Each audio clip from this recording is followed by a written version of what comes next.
프로야구 FA 시장이 개막됐습니다.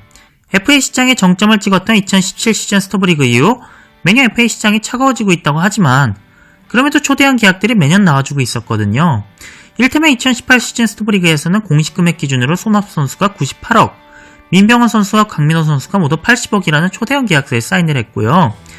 2019 시즌 스토브리그에서는 리그 최고의 포수죠. 양의지 선수가 125억, 홈런왕 출신의 최정 선수가 6년 106억에 사인하면서 거대한 계약들이 겨울의 야구 팬들을 심심하지 않게 만들어줬습니다.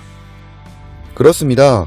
작은 KBO 규모에 비해서 너무 과열된 FA 시장이 아니냐라는 이야기까지 나올 정도로 몇 년 동안에 걸쳐서 천문학적인 액수의 계약들이 성사되었었죠. 그런데 이번 스토브리그는 분위기가 완전히 다르다는 거죠. 여기에는 크게 두 가지 이유가 있습니다. 먼저 공인구의 교체예요. 사실 공인구의 교체가 얼마나 큰 사건인지 잘 인지하지 못하는 팬들도 적지 않은데 사실 이번 프로야구판 전체를 잡아먹은 사건이라고 봐도 과언이 아니거든요. 일단 홈런 타자들과 중장거리 타자들이 엄청나게 손해를 봤습니다. 당장 풀타임만 뛰면 50홈런, 60홈런까지 가능하다고 여겨졌던 박병호 선수가 33홈런에 그쳤고요. 작년 시즌 MVP였던 김재한 선수는 홈런을 40개를 넘게 치던 선수가 10개 좀 넘는 수준으로 내려가 버렸어요. 리그 최고의 타자 둘이 이렇게 확 가라앉았는데 다른 선수들은 얼마나 피해를 받겠어요. 특히 안치홍 선수 같은 경우에는 나이를 감안해도 그렇고 포지션이 가진 프리미엄도 그렇고 정말 운만 따라준다면 100억에 가까운 초대형 계약도 노려볼 수 있는 상황이었는데 공인구 교체가 천추의 한이 됐습니다. 네, FA 자격을 얻는 것만 해도 등록 일수를 채워야 하기 때문에 상당한 시간과 또 일정 수준 이상의 기량을 항상 유지해야 해서 프로 선수가 되더라도 FA 신청을 해보지도 못하고 커리어가 끝나는 선수들도 부지기수인데 공인구 이슈로 인해서 어쩌면 FA 대박을 터뜨릴 수도 있는 기회를 날려버린 안치홍 선수는 정말 안타깝겠어요. 계속해 주시죠. 네, 그리고 따지고 보면 전주훈 선수도 그렇죠. 올해 3할에 22홈런을 쳤는데 올 시즌 22홈런이면 작년 기준으로 30개 중반에서 40개는 쳤단 얘기거든요. 3할 40홈런 외야수랑 3할 20홈런 외야수는 느낌 자체가 다르잖아요. 40홈런을 넘기는 외야수라면 아무리 나이가 들었어도 한번 큰 돈을 질러볼만 한데 20홈런을 겨우 넘기는 외야수한테, 그것도 한국 나이로 35살이 되는 외야수한테 큰 돈을 안겨주기는 쉽지 않단 말이죠. 다시 말씀드리지만 안치홍 선수와 전준우 선수, 이 두 선수는 공인구의 교체가 정말 천추의 한이 되었다고 봐도 무방할 지경이네요. 그렇죠. 또 두 번째는 FA 등급제 제도의 불발이에요. 사실 이번에 구단들이 FA 등급제를 실현하려고 했습니다. 80억으로 FA 상한제를 제시한 게 사실은 FA 등급제를 위한 일종의 보상 같은 거였거든요. 선수협이 FA 최대 금액 상한을 80억으로 맞추는데 동의해주면 우리가 FA 등급제를 바로 실현해주겠다라고 거래를 제안한 건데, FA 상한제와 FA 등급제를 동시에 실현하면 일부 특급 선수들에게는 손해가 가지만 모든 선수들을 통틀었을 때는 굉장히 선순환이 이루어지는 상황이었거든요. FA 등급제로 보상 선수가 폐지되면 선수들의 이적이 굉장히 자유로워지니까 선수들 전체로 봤을 때는 굉장한 이득을 보는 상황이었는데 이걸 선수협이 처음에 받았습니다. 그래서 선수협 사무국장이 발표를 했어요. FA 상한제를 받아들인다고. 그래서 FA 등급제가 올해부터 실행될 예정이었는데 사무국장이 발표를 한 다음날 갑자기 이대호 선수협 회장이 다시 발표를 합니다. FA 상한제 못 받아들인다. 그래서 FA 등급제가 좌초된 거죠. 그런데 더 안타까운 것은 뭐냐면 FA 등급제가 실현돼서 부상 선수 문제가 해결되면 훨씬 더 자유로운 선수들의 이동도 가능해지고 리그 전체적으로 건강해질 수 있었거든요. 그런데 이대호 회장이 이걸 막으면서 베테랑 선수들은 여전히 억지로 팀에 잔류할 수밖에 없는 상황이 만들어진 겁니다. 제가 알기로 FA 등급제는 선수들도 굉장히 환영하는 분위기였다고 들었거든요. 그런데 이대호 선수협 회장은 왜 선수들이 원하던 이 FA 등급제를 막판에 갑자기 뒤집어버린 것일까요? 그게 안타까운 점인데 이대호 회장이 이걸 막은 게 어떤 확실한 마스터 플랜이 있어서 막은 게 아니라 단순 변심이었다고 하거든요. 좀 심하게 말하는 분들은 이렇게 말하는 분들도 있어요.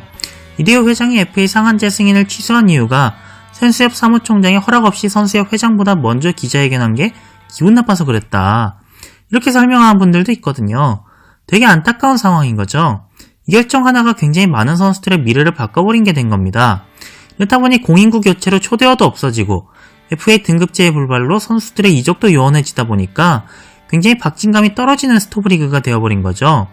예컨대 김광현, 양현종, 양의지, 최정처럼 팀의 핵심 중에 핵심인 선수가 이적할지도 모른다는 생각으로 겨울을 나는 것과 아무리 우리 우람이 혹은 우리 준호가 잘해도 30대 중반인데 호상 선수 주고 데려가겠어?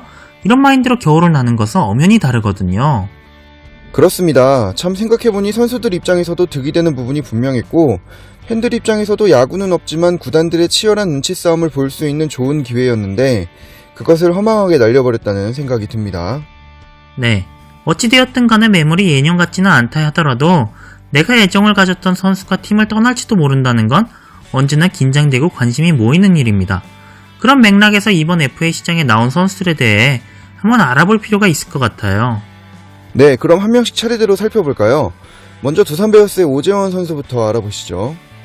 오재원 선수가 다시 한번 FA를 맞이했습니다. 사실 오재원 선수도 이번 공인구 교체의 피해자 중 한 명입니다.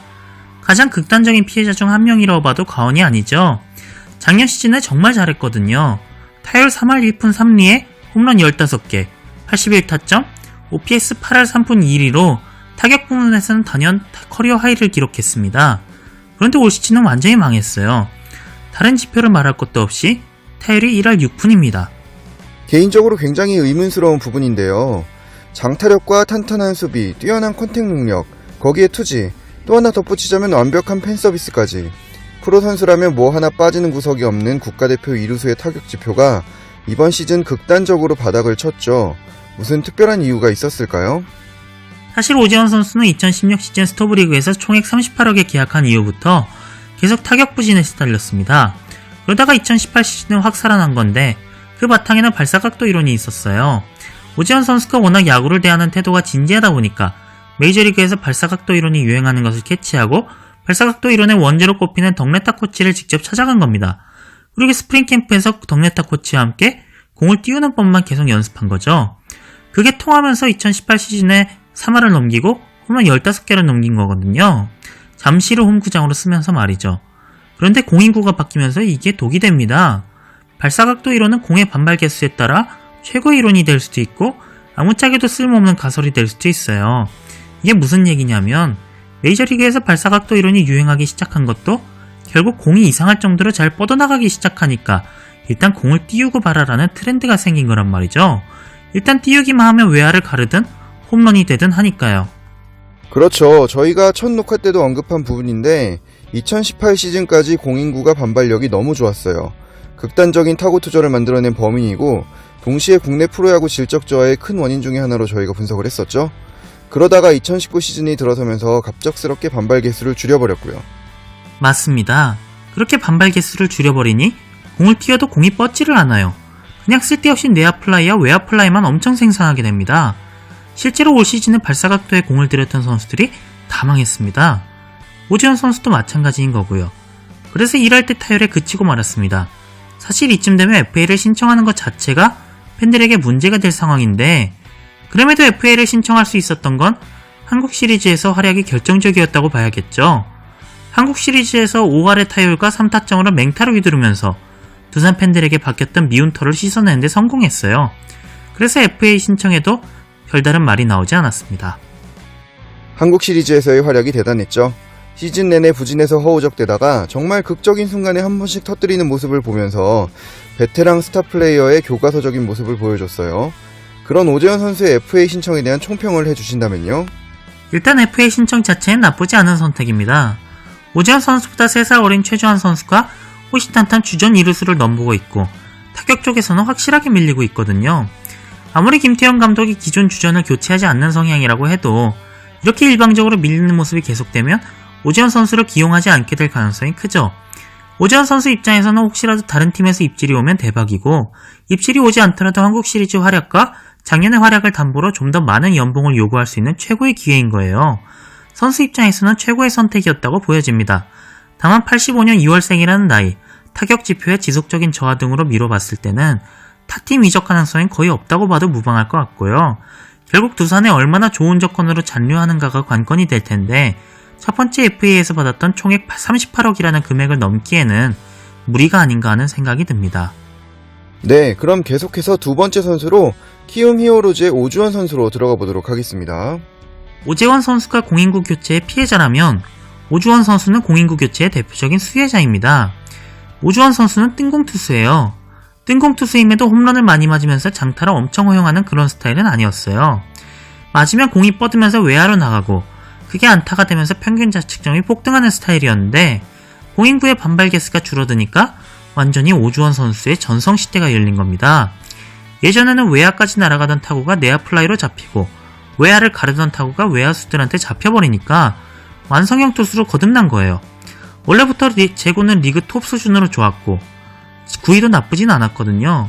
그런데 반발 개수가 줄어드니까 리그 톱 수준의 제구에 리그 톱 수준의 구위를 가진 마무리 투수로 바뀌어버린 겁니다. 오재원 선수와는 사뭇 다른 분위기의 오주원 선수네요.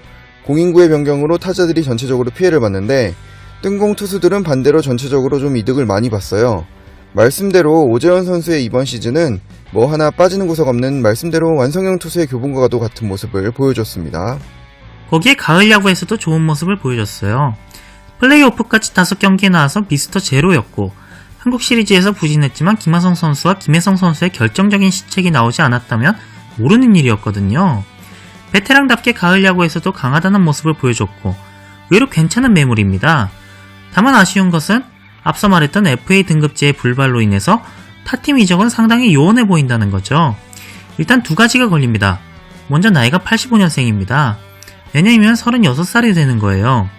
물론 애초에 구속으로 승부하는 스타일이 아니라서 나이에 크게 영향을 받진 않겠지만 그럼에도 36살 투수를 영입하려고 20인 후에 부상선수를 안겨준다. 이건 너무 손해보는 장사 같잖아요. 참 FA 등급제가 오주원 선수 같은 나이 많은 베테랑 선수들한테는 정말 절실한 부분이었는데 선수협의 결정이 너무나도 아쉬운 부분입니다. 네, 그리고 그 다음이 중요한데 공인구가 언제 다시 바뀔지 모른다는 점입니다. 일단 공인구를 교체해서 프로야구가 손해를 엄청 봤거든요.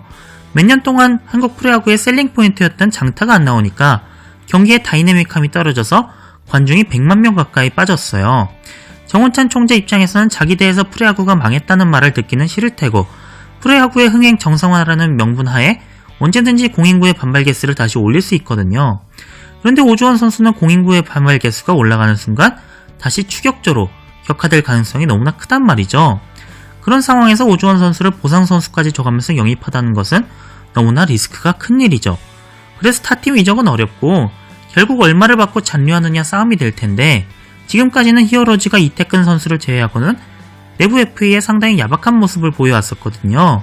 그럴 수밖에 없었던 것이 구단 자체에 돈이 없었기 때문인데 이번에 구단 프런트가 대거 교체되면서 기존의 히어로즈와 다른 색깔을 보이겠다고 선언했기 때문에 어쩌면 구단의 프랜차이즈 투수이자 팀의 마무리 투수인 오주원 선수를 심심치 않게 대하는 일도 가능하지는 않을지 생각해봅니다.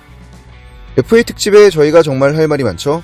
남은 팀 선수들에 대한 이야기도 해야 하는데 오늘은 애석하게도 여기서 끊어가야 할 것 같습니다. 그렇습니다.